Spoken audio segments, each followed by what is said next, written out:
HarperCollins and HarperAudio present The Bookseller, a novel by Cynthia Swanson. Performed by Kathe Mazur. Trust your happiness and the richness of your life at this moment. It is as true and as much yours as anything else that ever happened to you. Catherine Ann Porter.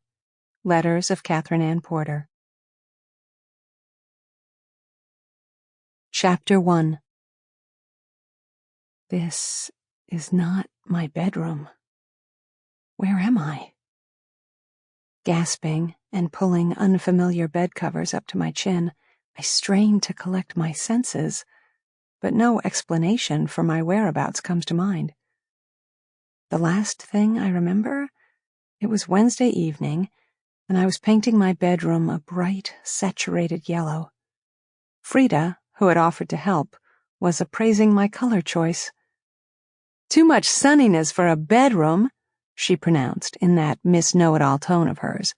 "How will you ever sleep in on gloomy days with a room like this?" I dipped my brush into the paint can, carefully wiped off the excess, and climbed the stepladder. "That's entirely the point," I told Frieda. Leaning over, I began cutting along a tall, narrow window frame. Oughtn't I to remember what happened next? Oddly, I do not. I cannot recall spending the evening painting, then standing back to admire our work before we cleaned up. I have no memory of thanking Frieda for her help and bidding her goodbye.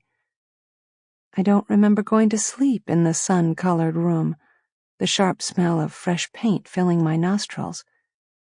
But I must have done those things, because here I lie. And given that here is not my home, evidently I am still asleep. Nonetheless, this is not my typical sort of dream. My nighttime forays tend toward the fantastical, toward dreams that place one outside of conventional time and space. This, I have concluded, is because I read so much. Have you read Something Wicked This Way Comes? It just hit the stands this past June, but is anticipated to be one of the best-selling books of 1962. Ray Bradbury is splendidly readable. I press the novel on everyone who steps into Frieda's and my bookstore looking for something really gripping. It will haunt your dreams, I assure such customers. A self-fulfilling prophecy. The night before last, I dreamed I was stumbling behind Will Halloway and Jim Nightshade, the two young protagonists of Bradbury's book, as they were enticed by the middle-of-the-night arrival of the carnival in Greentown.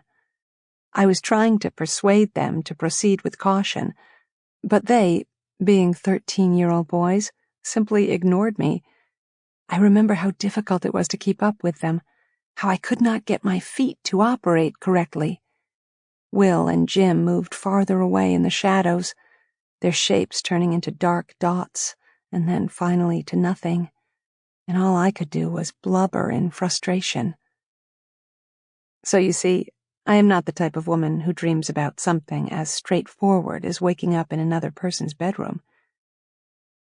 This dream bedroom is quite a bit larger and swankier than my actual bedroom.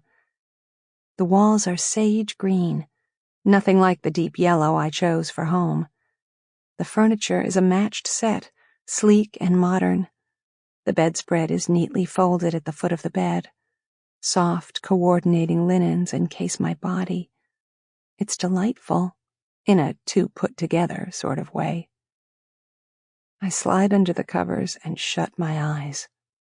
Surely, if I keep my eyes closed, soon I will find myself hunting whales in the South Pacific, dressed rather grubbily and swilling whiskey with the mateys on my ship. Or I'll be flying high over Las Vegas, the wind blowing my hair back against my face, my arms transformed into enormous wings. But nothing of the sort happens. Instead, I hear a man's voice. "Wake up, Catherine, love. Wake up." I open my eyes and look into the deepest, bluest eyes I have ever seen. Sample complete. Ready to continue?